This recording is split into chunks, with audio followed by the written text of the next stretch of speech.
शिक्षा देंगे, हम पलायन रोकेंगे, हम रोजगार देंगे, हम सारा चीज करेंगे। तो ऐसे में सब लोग जो है वो बेवकूफ बने कि नहीं बने वो नहीं मालूम, लेकिन नीतीश कुमार के चलते हम शिक्षक बने हैं तो उन्हीं को वोट दिए हैं। कुछ का कहना था कि भैया इतनी बहाली दे दी है कि नीतीश कुमार के सिवा हम किसको चुनेंगे। तो कुछ का कहना था कि जो काम तेजस्वी यादव ने उन महीनों में किया वो कभी भी नीतीश कुमार नहीं कर सकते हैं।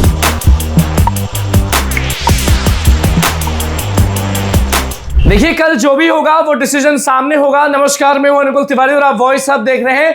युवा की बात करते हैं क्योंकि जो भी सरकार में बैठे हुए लोग हो या फिर विपक्ष दल, दोनों लोग जब भी चुनाव प्रसार करने जा रहे थे तो लोगों के मन में एक ही चीज था कि भैया युवा का वोट हम किस तरह से ले लें। तो लोगों ने भंजाया भी, लोगों ने कहा कि हम शिक्षा देंगे, हम पलायन रोकेंगे, हम रोजगार देंगे, हम सारा चीज करेंगे। तो ऐसे में सब लोग जो हैं वो बेवकूफ बने कि नहीं बने वो नहीं मालूम, लेकिन जब हमारी बात युवाओं से हुई तो युवा जो है वो मिक्स आंसर दिए। कुछ का कहना था कि नीतीश कुमार के चलते हम शिक्षक बने हैं तो उन्हीं को वोट दिए हैं। कुछ का कहना था कि भैया इतनी बहाली दे दी है कि नीतीश कुमार के सिवा हम किसको चुनेंगे। तो कुछ का कहना था कि जो काम तेजस्वी यादव ने उन महीनों में किया वो कभी भी नीतीश कुमार नहीं कर सकते हैं। तो कुछ का कहना था कि नीतीश कुमार बेस्ट हैं, अधिकारियों के चलते हम लोग को ठगा महसूस होता है, वरना नीतीश इज बेस्ट। तेजस्वी यादव की तरफ भी लोगों का रुझान इसलिए चला गया कि वो लगातार जब भी हेलीकॉप्टर से उतरते थे तो कहते थे रोजगार रोजगार रोजगार, शिक्षा शिक्षा शिक्षा,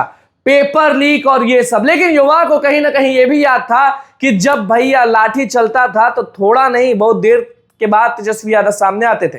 जब लाठी चलता था तो उनको यह भी याद रहता था कि भैया नीतीश कुमार की सरकार है। तो कहीं ना कहीं लोगों ने मिक्स करके वोट दिया है। जय माता दी करके भी बहुत लोगों ने वोट दिया है, लेकिन कुछ लोग अपने दर्द में वोट दिए हैं। वो लोग वोट इसलिए दिए हैं कि कहीं ना कहीं सरकार पे उनको भरोसा था कि TRE 4 TRE 5 का जो झांसा कह ले या वादा कह ले, जो भी कह ले, क्योंकि जब तक नहीं होता है हम भरोसा नहीं करते, क्योंकि हमसे ज्यादा कोई भी शिक्षा का मुद्दा, रोजगार का मुद्दा नहीं उठाता। तो समझिए कि जो युवा है वो नीतीश कुमार को इसलिए वोट दिए हैं कहीं ना कहीं क्योंकि उनके चलते वो शिक्षक बने हैं, कहीं ना कहीं TRE 4 TRE 5 जो बहाली आने वाली है उस लालच में, और तेजस्वी यादव को वोट इसलिए पड़ा है कि लोगों के मन में दर्द है। जैसे जिनकी बहाली में कुछ ना कुछ गड़बड़ी हो गई, जिनको सामना करना पड़ा पेपर लीक का, जिनको लाठियां पड़ी, वो तेजस्वी यादव की तरफ वोट ट्रांसफर हो चुका है।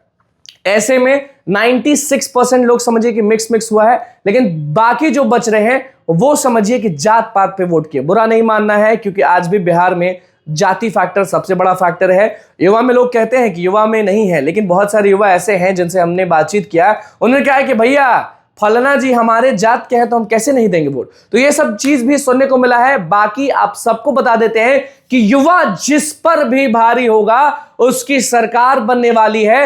तेजस्वी यादव का हम आपको बता दिए फैक्टर कि किस तरीके से तेजस्वी यादव को लोगों ने वोट किया और क्यों किया।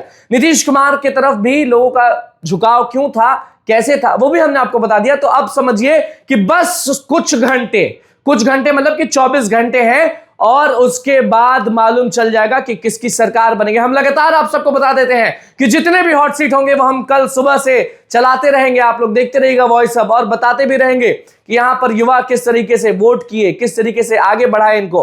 और हम आपको बता देते हैं कि बाकी जगह हम जहां घूमे थे उनका क्या प्रभाव पड़ेगा, प्रभाव रहेगा, वो भी बताते रहेंगे। कल दिन भर लाइव रहेंगे, दिन भर चलाते रहेंगे, क्योंकि कल बहुत बड़ा दिन है। युवा और बिहार किस पर डिपेंडेंट है वो मालूम चलने वाला है। बहुत बहुत धन्यवाद। अभी युवा की सरकार आने वाली है, क्योंकि फिर से कह रहे हैं युवा जहां झुका होगा उसी की सरकार आएगी। बहुत बहुत धन्यवाद।